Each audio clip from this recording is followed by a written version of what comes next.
अध्याय 1। Rich dad poor dad. मेरे दो डैडी थे, एक अमीर और दूसरे गरीब। एक बहुत पढ़े लिखे थे और समझदार थे। वे पीएचडी थे और उन्होंने अपने 4 साल के अंडर ग्रेजुएट कार्य को 2 साल से भी कम समय में कर लिया था। इसके बाद वे आगे पढ़ने के लिए Stanford university, university of Chicago तथा नॉर्थ वेस्टर्न यूनिवर्सिटी गए और यह सब उन्होंने पूरी तरह से स्कॉलरशिप के सहारे ही किया। मेरे दूसरे डैडी 8वीं से आगे नहीं पढ़े थे। दोनों ही अपने करियर में सफल थे। दोनों ने जिंदगी भर कड़ी मेहनत की थी। दोनों ने ही काफी पैसा कमाया था, परंतु उनमें से एक पूरी जिंदगी पैसे के लिए परेशान होता रहा। दूसरा हवाई के सबसे अमीर व्यक्तियों में से एक बन गया। एक के बढ़ने पर उसके परिवार, चर्च और जरूरतमंदों को करोड़ों डॉलर की दौलत मिली। दूसरा अपने पीछे कर्ज छोड़कर मरा। मेरे दोनों डैडी इरादे के पक्के, चमत्कारी और प्रभावशाली थे। दोनों ने मुझे सलाह दी, परंतु उनकी सलाह एक सी नहीं थी। दोनों ही शिक्षा पर बहुत जोर देते थे, परंतु उनके द्वारा सुझाए गए पढ़ाई के विषय अलग अलग थे। अगर मेरे पास केवल एक ही डैडी होते तो मैं या तो उनकी सलाह मान लेता या फिर उसे ठुकरा देता। क्योंकि सलाह दोनों देने वाले थे, इसलिए मेरे पास 2 विरोधाभासी विचार होते थे, एक अमीर आदमी का और दूसरा गरीब आदमी का। किसी भी एक विचार को सीधे सीधे मान लेने या न मानने के बजाय मैं उनकी सलाहों पर काफी सोचा करता था, उनकी तुलना करता था और फिर खुद के लिए फैसला किया करता था। समस्या यह थी कि अमीर डैडी अभी अमीर नहीं थे और गरीब डैडी अभी गरीब नहीं थे। दोनों ही अपने करियर शुरू कर रहे थे और दोनों ही दौलत तथा परिवार के लिए मेहनत कर रहे थे, परंतु पैसे के बारे में दोनों के विचार और नजरिए एकदम अलग थे। उदाहरण के तौर पर एक डैडी कहते थे, पैसे का मोह ही सभी बुराइयों की जड़ है, जबकि दूसरे डैडी कहा करते थे, पैसे की कमी ही सभी बुराइयों की जड़ है। जब मैं छोटा था तो मुझे दोनों डैडियों की अलग अलग सलाहों से दिक्कत होती थी। एक अच्छा बच्चा होने के नाते मैं दोनों की बातें सुनना चाहता था। परेशानी यह थी कि दोनों एक सी बातें नहीं कहते थे। उनके विचारों में जमीन आसमान का फर्क था, खासकर पैसे के मामले में।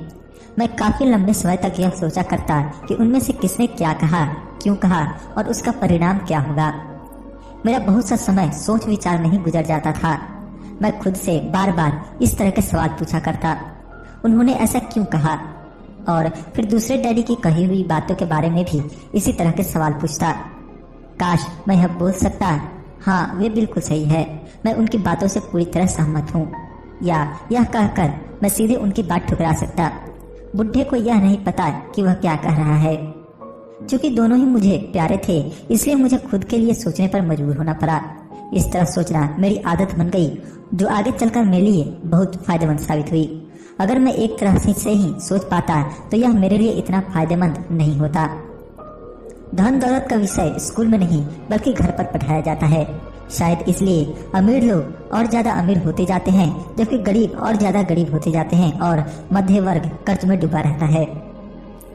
हम में से ज्यादातर लोग पैसे के बारे में अपने माता पिता से सीखते हैं। कोई गरीब पिता अपने बच्चों को पैसे के बारे में क्या सिखा सकता है? वह सिर्फ इतना ही कह सकता है, स्कूल जाओ और मेहनत से पढ़ो। हो सकता है वह बच्चा अच्छे नंबरों से कॉलेज की पढ़ाई पूरी कर ले, फिर भी पैसे के मामले में उसकी मानसिकता और उसका सोचने का ढंग एक गरीब आदमी जैसा ही बना रहेगा। यह सब उसे तब सिखाया था जब वह छोटा बच्चा था।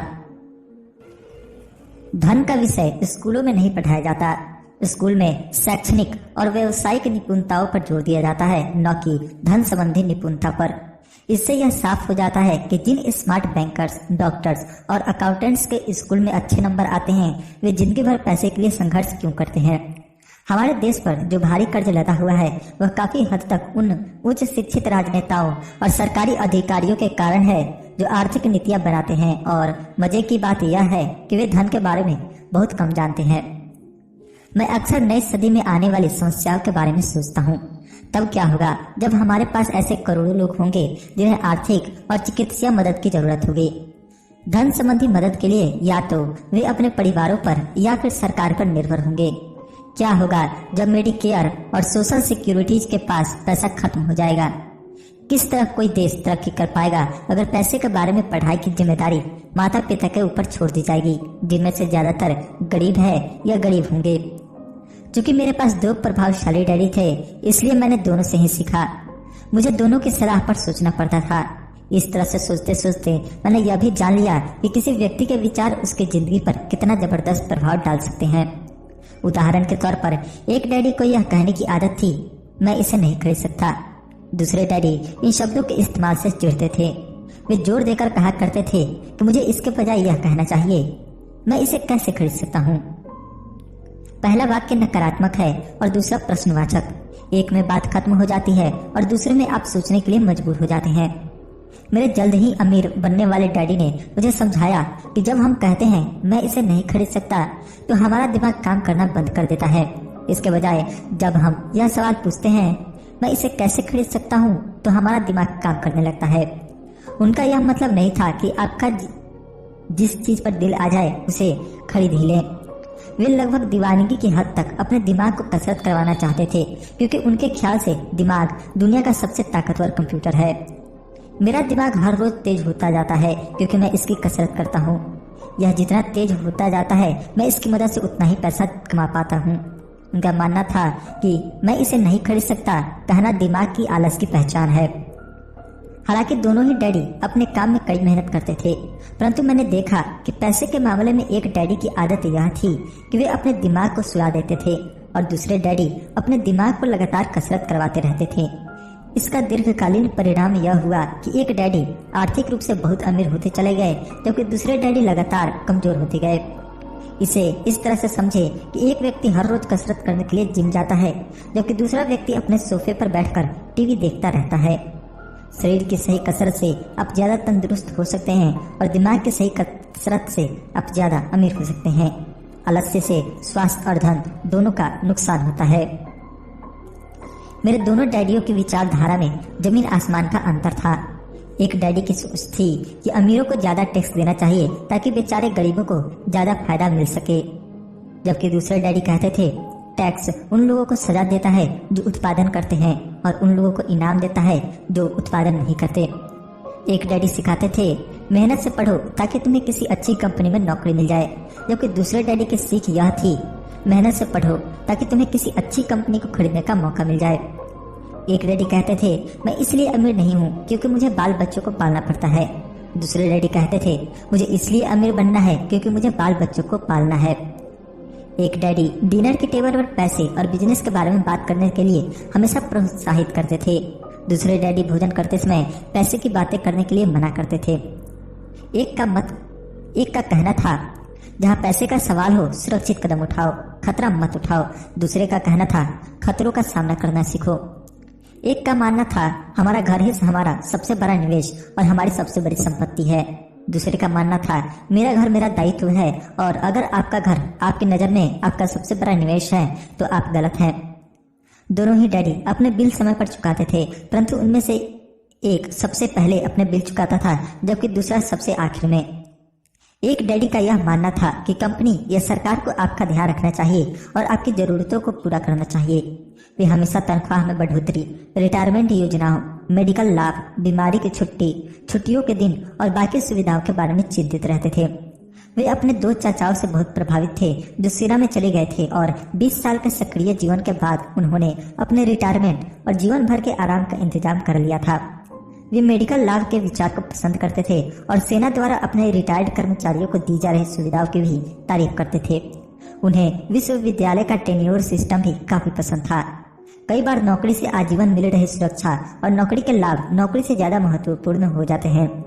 वे अक्सर यह कहते थे मैंने सरकार के लिए बहुत मेहनत से काम किया है और इसलिए बदले में मुझे ये लाभ मिलने चाहिए। दूसरे डैडी पूरी तरह से आर्थिक स्वावलंबन में विश्वास करते थे। वे सुविधा भोगी मानसिकता के विरोधी थे। वे यह मानते थे कि इस तरह की मानसिकता लोगों को कमजोर और आर्थिक रूप से जरूरतमंद बनाती है। उनका दृढ़ विश्वास था कि आदमी को आर्थिक रूप से सक्षम होना चाहिए। एक डैडी कुछ डॉलर बचाने के लिए परेशान रहे। दूसरे डैडी एक के बाद एक निवेश करते रहे। एक डैडी ने मुझे बताया कि अच्छी नौकरी तलाशने के लिए अच्छा सा बायोडाटा कैसे लिखा जाए। दूसरे ने मुझे यह सिखाया कि कैसे मजबूत व्यावसायिक और वित्तीय योजनाएं लिखी जाए जिससे मैं नौकरियां दे सकूं। दो प्रभावशाली डैडियों के साथ रहने के कारण मुझे यह विश्लेषण करने का मौका मिला कि उनके विचारों का उनके जीवन पर कितना प्रभाव हो रहा है। मैंने पाया कि दरअसल लोग अपने विचारों से ही अपने जीवन को दिशा देते हैं। उदाहरण के तौर पर मेरे गरीब डैडी हमेशा कहा करते थे, मैं कभी अमीर नहीं बन पाऊंगा, और उनकी यह भविष्यवाणी सही साबित हुई। दूसरी तरफ मेरे अमीर डैडी हमेशा खुद को अमीर समझते थे। वे इस तरह की बातें करते थे, मैं अमीर हूँ और अमीर लोग ऐसा नहीं करते। एक बड़े आर्थिक झटके के बाद जब वे दिवालियेपन की कगार पर थे, तब भी वे खुद को अमीर आदमी ही कहते थे। वे अपने समर्थन में यह कहते थे, गरीब होने और पैसा ना होने में फर्क होता है। पैसा पास में ना होना अस्थायी होता है, जबकि गरीबी स्थायी होती है। मेरे गरीब डैडी यह भी कहते थे, मेरे पैसे में कोई रुचि नहीं है या पैसा महत्वपूर्ण नहीं है। मेरे अमीर डैडी हमेशा कहते थे, पैसे में बहुत ताकत है। हो सकता है हमारे विचारों की ताकत को कभी भी मापा ना जा सके या फिर उन्हें पूरी तरह से समझा ना जा सके, फिर भी बचपन में ही मैं यह समझ गया था कि हमें अपने विचारों पर ध्यान देना चाहिए और अपनी अभिव्यक्ति पर भी। मैंने देखा कि मेरे गरीब डैडी इसलिए गरीब नहीं थे क्योंकि वे कम कमाते थे, बल्कि इसलिए गरीब थे क्योंकि उनके विचार और काम गरीबों की तरह थे। दो डैडी होने के कारण बचपन से ही मैं इस बारे में बहुत सावधान हो चला था कि मैं किस तरह की विचारधारा अपनाऊं, मैं किसकी बात मानूं, अपने अमीर डैडी की या अपने गरीब डैडी की। हालांकि दोनों ही शिक्षा और ज्ञान को बहुत महत्वपूर्ण मानते थे, परंतु क्या सीखा जाए इस बारे में दोनों की राय अलग अलग थी। एक चाहते थे कि मैं पढ़ाई में कड़ी मेहनत करूं, डिग्री लूं और पैसे कमाने के लिए अच्छी सी नौकरी ढूंढ लूं। वे चाहते थे कि मैं एक पेशेवर अधिकारी, वकील या अकाउंटेंट बन जाऊं या एमबीए कर लूं। दूसरे डैडी मुझे प्रोत्साहित करते थे कि मैं अमीर बनने का रहस्य सीख लूं, यह समझ लूं कि पैसा किस तरह काम करता है और यह जान लूं कि इससे अपने लिए कैसे काम दिया जाता है। मैं पैसे के लिए काम नहीं करता, इन शब्दों को वे बार बार दोहराया करते थे। पैसा मेरे लिए काम करता है। 9 वर्ष की उम्र में मैंने यह फैसला किया कि पैसे के बारे में मैं अपने अमीर डैडी की बात सुनूंगा और उनसे सीखूंगा। यह फैसला करने का मतलब था अपने गरीब डैडी की बात पर ध्यान न देना। हालांकि उनके पास कॉलेज की बहुत सी डिग्रियां थी जो मेरे अमीर डैडी के पास नहीं थी। रॉबर्ट फ्रॉस्ट का सबक। रॉबर्ट फ्रॉस्ट मेरे पसंदीदा कवि है। हालांकि मुझे उनकी बहुत सी कविताएं पसंद है, परंतु द रोड नॉट टेकन मुझे सबसे ज्यादा पसंद है। मैं इसकी शिक्षा का इस्तेमाल हर रोज करता हूँ। The road not taken. पीले जंगल में 2 राहें बढ़ती थी और अफसोस कि मुझे एक को चुनना था, और मैं अकेला पथिक खड़ा रहा देर तक, यह देखते हुए कि यह राह कहाँ जाती है, झुरमुटों में मुड़ने के पहले। फिर मैंने दूसरी राह चुनी, उतनी ही सुंदर और शायद बेहतर भी, क्योंकि यहाँ घास ज्यादा थी और कम लोग गुजरे थे। हालांकि लोगों के गुजरने से यहाँ भी उतना ही नुकसान हुआ था, और दोनों ही उस सुबह बराबर थी। पत्तियों पर काले कदम नहीं थे, और मैंने पहले को अगले दिन के लिए रखा, पर यह जानते हुए कि किस तरह रास्ते निकलते हैं, मुझे शक था कि मैं कभी लौटूंगा। मैं आह भर कर यह कहूंगा, आज से सदियों बाद शायद एक जंगल में 2 राहें बढ़ती थी और मैंने कम चली हुई राह को चुना, और इस बात से सारा फर्क पड़ा। Robert Frost 1916। और इसी बात से सारा फर्क पड़ा। बहुत समय गुजर चुका है, पर मैं अब भी अक्सर रॉबर्ट फ्रॉस्ट की कविता पर चिंतन करता हूँ। पैसे के बारे में अपने पढ़े लिखे डैडी की सलाह और नजरिए को न सुनने का मेरा फैसला दुखद था, परंतु यह एक ऐसा फैसला था जिसने मेरी जिंदगी की दिशा तय कर दी। एक बार मैंने यह फैसला कर लिया कि मुझे किसकी बात सुननी है, तो उसके बाद मेरी धन संबंधी शिक्षा शुरू हो गई। मेरे अमीर डैडी ने मुझे 30 साल से भी ज्यादा समय तक सिखाया, जब तक कि मेरी उम्र 39 साल नहीं हो गई, और इसके बाद उन्होंने सिखाना बंद कर दिया। उन्होंने यह देख लिया था कि मैं वह सब कुछ समझ चुका हूँ जो मेरी मोटी बुद्धि में भरने की कोशिश कर रहे थे। पैसा एक तरह की ताकत है, परंतु इससे भी बड़ी ताकत है वित्तीय शिक्षा। पैसा तो आता और जाता रहता है, परंतु अगर आप यह जानते हैं कि पैसा किस तरह से काम करता है, तो आप ज्यादा ताकतवर हो जाते हैं और आप दौलत कमाना शुरू कर सकते हैं। केवल सकारात्मक चिंतन से ही समस्या हल नहीं हो सकती, क्योंकि ज्यादातर लोग स्कूल में पढ़ते हैं और वहाँ वे कभी नहीं सीख पाते कि पैसा किस तरह से काम करता है। इसलिए वे पैसे के लिए काम करने में अपनी सारी जिंदगी बर्बाद कर देते हैं।